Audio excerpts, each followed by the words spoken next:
I'm going to show you how it all ties together, and there are easy explanations for how to use it. So this first tab right here, it says instructions, and that's what they are. They are the instructions. So the first thing that you're going to do is you're going to look at your prototype expenses. So if you look and click on your tab of prototype expenses, or don't, you know, you can watch me do this up here. These are one-time expenses that are related to the prototype that you're making. So because we know Amy is making a pillow, we can say that we know that Amy has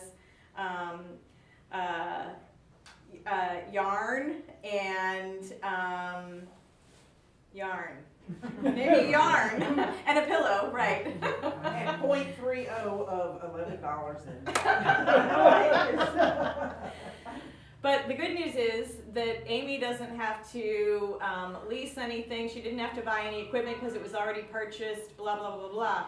So what we did for you all is made up a whole bunch of options of things that you should be thinking about when you're thinking about your prototype that may or may not be costs for you that should be calculated into the expense of doing your prototype. So if Amy needed to buy some paper in order to do her designs, maybe that needs to be part of the cost of the prototype going forward. But again, these are prototype expenses only. So these aren't for your business.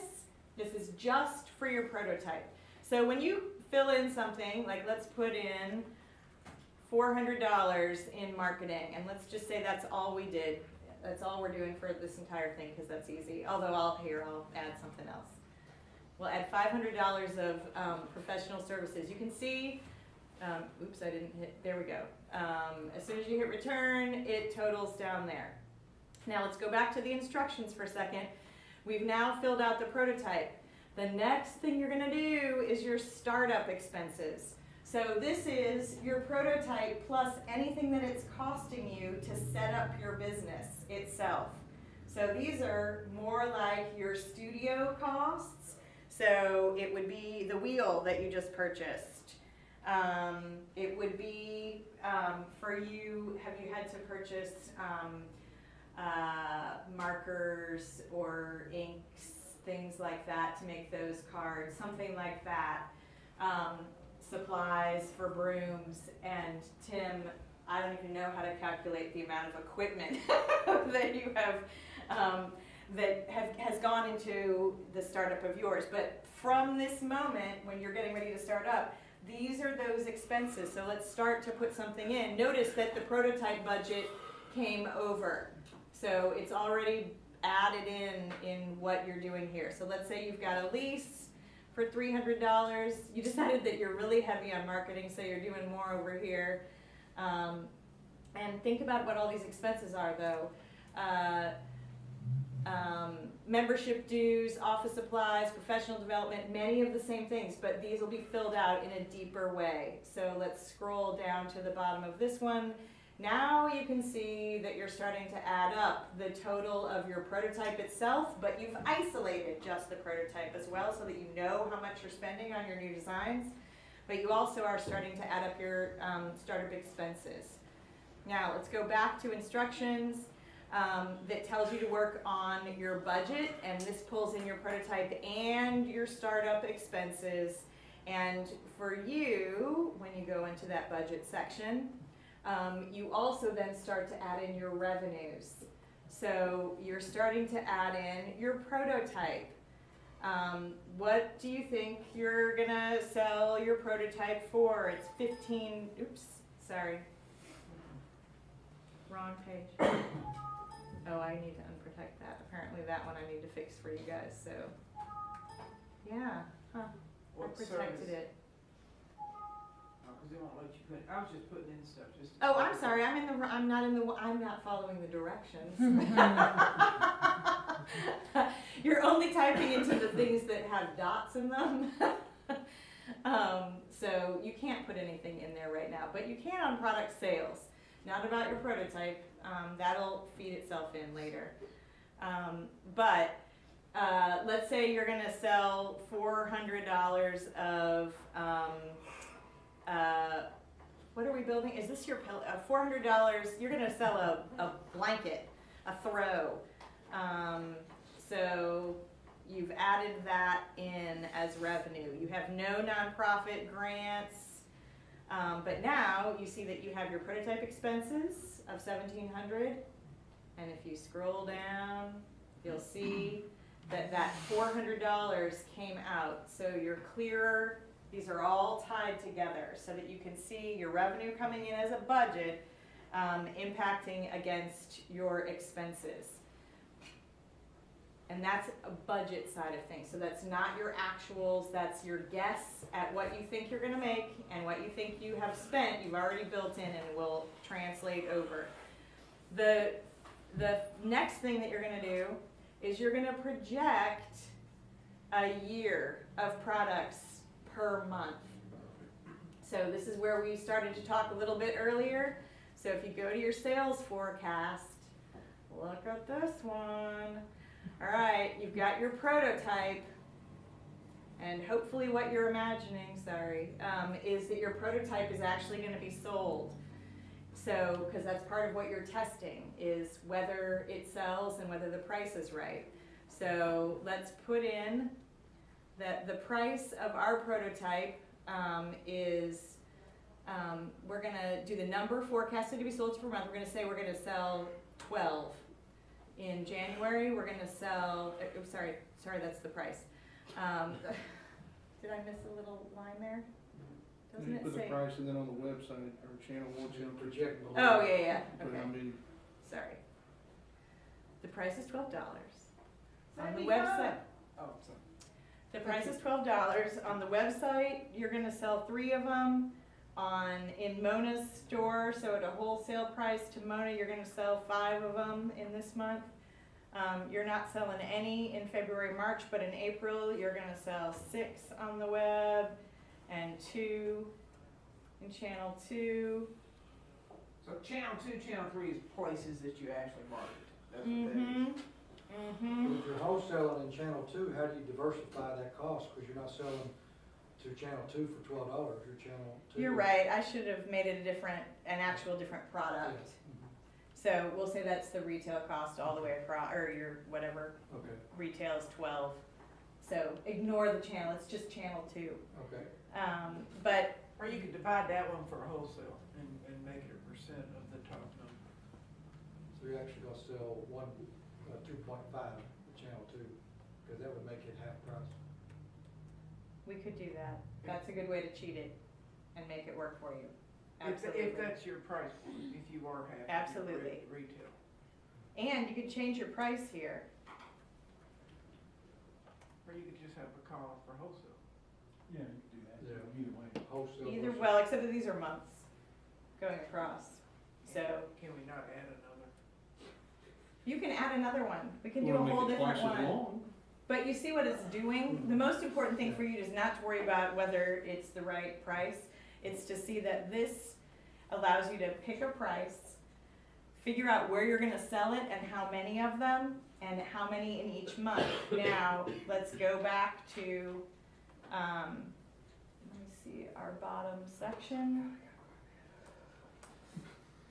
has, so that in case you haven't thought about this, what are the channels that you should be considering? So for some of you, this is new to think about, but don't forget, channels, e-commerce, your website, stores, galleries, events. This could be business to business. Those are all things. And marketing is not the same thing as a sale. You recognize that that's a different piece of this. But here's an example at the bottom, so you can take a look at this and see how an art attack, which was for this artist who did this project. It was a small printed art attack. Rather, she was a fine art painter who did large scale portraiture that, of course, would sell for ridiculous prices and were much, multi-$1,000 events. But she discovered that people loved these little sketches that she was doing that were kind of jokey and fun, and so she decided to print them, and she offered them on her website, on Etsy, in an Amazon shop, and she sold some to retail outlets, and they were $40 a piece. So totally different price point, and she reproduced them herself. So completely different model, but it got people seeing her work as opposed to her big, large scale drawings. So for her, this was another way to project out how many do I think I can sell, how many different channels can I use and still manage. But that leads you, go back to your instructions for a moment. Then we have to do the magic moment of putting some starting cash on hand, but this will then create a cash flow for you. So if we say that we start the year with $100, this is what we just learned from what we put in. We know that in January, so just look in the January column, we've got $100 to start with. We had total sales of, we had $96, there's the total, and if you scroll down, we don't have any monthly expenses put in, but we do have the total expenses of our startup leading in there. So that can be your first line of attack, but look across here, you can see exactly how much you're making in what months, which means that you can look at this awesome space here, and every one of those things, when you have put in the marketing back in your original budget, it will go across your month so that your expenses will get divided out by month, and you can have them match up against your income. So you can compare and see where you're gonna have shortfalls and windfalls, because you'll know from this number down here how much cash you'll have on hand, because it'll take all of your different revenues, project them down, and your expenses will come out at the monthly amount, and you have control of that in your budget section. You can decide whether you've got a fixed one-time thing or whether you want to put your marketing expenses all the way across month by month. If you know that you're going to spend $50 a month on Facebook ads or something, you can put that in and it'll crunch it all down here so that you know how much cash you have on hand. So all of these things are tied together, and your eyes are glazing over because it's 8:15. But the good news is that this is all tied. So it's easy for you to play with this, and please play with this. Punch your numbers in that you're starting to work on, and it'll start to give you a really good picture of what the next year can look like and how to track your sales versus your expenses in a really easy to follow way. And for those of us in crafts, this is good for us to know about our world. So for us to do that potentially for each of our studios could be a positive thing to know when are our sales mostly happening, and what do we do about, you know, how we plan throughout the year. When you all know that most of your sales are going to happen, according to Carrie, in October, from April to October because of tourism season, you know, how do you plan for that and make sure that you have enough cash on hand to cover expenses leading towards also a holiday season. So it's a good planning tool. It's not hard. It's easy to use, and it's yours to play with. It's just about like QuickBooks, isn't it? It is. It has categories built in a different way, and it didn't cost anything. Yeah. So absolutely, if you're already using QuickBooks, you're fine. But for folks who haven't been looking at this stuff, It's this more is detailed too, and telling them what they need to look for and what Yeah. they're at. Because most people nickel and dime themselves, and they really aren't making anything. Because they haven't looked at what they're having to buy, or they, oh, I need this. And you haven't looked at your time either. And notice that back in your startup expenses, part of what you have to be looking at is all the things that you're spending money on, in addition to in your budget. What are we, how does my time fit into all of this? Your salary, That's where you have to do a time study on how long it takes you to To produce make, yep, each product. and to sell it. And then you have to figure You out how know. much you wanna make an hour, and then calculate that versus the time it takes to make it. Yes. Is there data that provides in this Korea where the travel over a couple years, where is that population coming? And what are the peaks and valleys? I'm sorry, I'm saying, is the data available that will say in Berea, we have this many travelers in May, this many travelers in June, and that there's within that period, we know that the first half of the month is probably not as good as the last half of the month. probably. Tourism should have. it. Tourism, I would think, has those numbers, right? You have 3 different institutions that track their numbers. You've got the Artisan Center, they see 400